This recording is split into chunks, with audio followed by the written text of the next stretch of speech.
Let's be honest, the Cenobites are not your average horror villains. They don't chase you through the woods.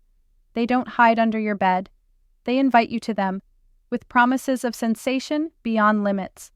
Originating in Clive Barker's novella The Hellbound Heart and brought to terrifying life in the Hellraiser films, the Cenobites represent something far more complex than evil. They're not demons exactly, not angels. They're explorers. Messengers of pain and pleasure so intertwined you can't tell where one ends and the other begins. Each Cenobite was once human. That's what makes them so disturbing. Pinhead, perhaps the most iconic, was once a British soldier named Elliot Spencer.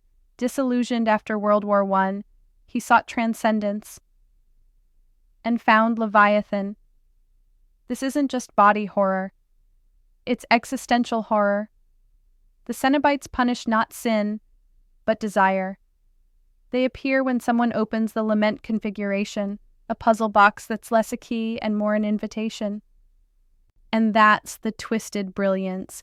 You summon your own tormentors, voluntarily, because a part of you wants what they offer. That makes them not just terrifying, but reflective. They mirror back the darkness we choose to entertain. From a design standpoint, they're unforgettable.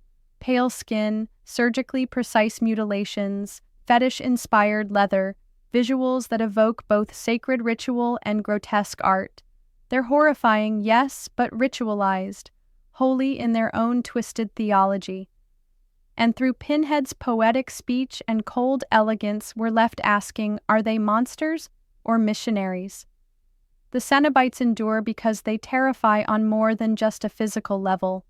They ask questions horror rarely dares to. What would you give up to feel everything? What if the most terrifying thing is your own desire? But there's more. The Cenobites aren't just about physical transformation. They represent a complete loss of identity.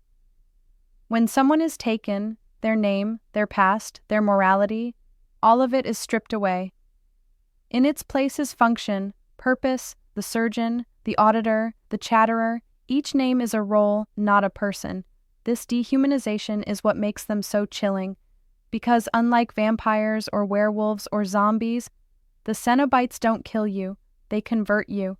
And then there's Leviathan, the god they serve. A vast geometric intelligence that rules over a hellish dimension not of fire, but of cold logic and endless corridors. Leviathan doesn't scream or roar, it spins. An immense rotating shape representing the labyrinth of obsession, a god of order, not chaos. Hell, in Hellraiser, isn't a punishment. It's a consequence. You asked for more. You wanted to feel something, anything, beyond the mundane. The Cenobites answer that call. That's what makes them immortal in the horror canon. They aren't villains chasing victims. They're responding to a request. And that complicity, that shared responsibility, is what haunts us. Because deep down, we all have our own puzzle box, and sometimes we want to open it. And remember, if you hear chains in the dark, it may already be too late.